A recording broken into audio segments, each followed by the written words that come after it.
আশা করছি না যে প্রশ্নপত্র ফাঁস হবে, কারণ প্রশ্নপত্র ফাঁস হলে এটা সবার জন্যই ক্ষতিকর।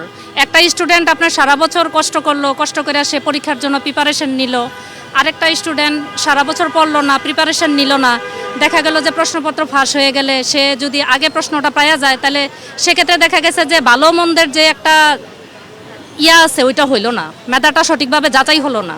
আমার তো ধারণা যে এবার অভিন্ন প্রশ্ন হবে, সারা দেশে একই প্রশ্ন, ভালো হবে, সবার জন্যই ভালো হবে আশা করছি আর কি।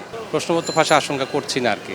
সরকার, আমাদের নতুন সরকার আসছে, তারা খুবই তৎপর। বর্তমান শিক্ষামন্ত্রী তো এ বিষয়ে অনেক বেশি তৎপর। তা আমাদের বিশ্বাস প্রশ্নপত্র ফাঁস হবে না আর কি। এই জন্য আমাদের গুজবে কান দেওয়া যাবে না আর কি। বাচ্চাদের অনেক ভালো প্রস্তুতি আছে, তাদেরও মনোবল ভাঙা যাবে না।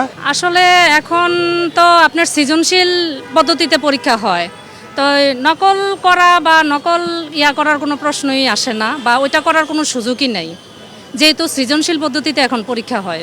প্রস্তুতি ইনশাল্লাহ ভালো, যেহেতু সে নটরডেম কলেজে পড়ে, ইনশাল্লাহ মোটামুটি প্রস্তুতি ভালো আছে। যেহেতু আজকে বাংলা প্রথম পত্র পরীক্ষা, একটু সিরিয়াস, সামান্য টেনশন তো ছেলেদের মনে করতেছে, কারণ হচ্ছে প্রথম পরীক্ষা। হয়তো নেক্সট পরীক্ষা যখন Bangla second part, English first part যখন আসবে, তো হয়তো এই টেনশনটা ওদের মধ্যে কাজ করবে না।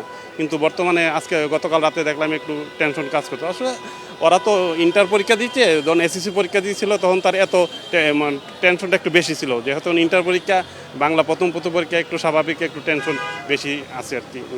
নিরাপত্তা ব্যবস্থা এসএসসি পরীক্ষা থেকে যা দেখতে পেয়েছি এ পর্যন্ত সবটুকুই ভালো।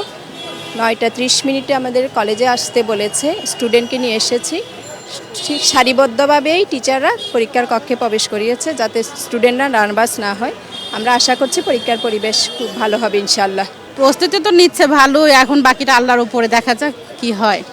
ইনশাল্লাহ ভালো তো করার ইচ্ছা আছে। টেনশন তো আছে, টেনশন থাকবে না? আপনার এইটা ইন্টারের তো পরীক্ষাটা বোঝাই যায় যে এটা দিয়েই সব কিছু, টেনশন তো অবশ্যই কাজ করতেছে।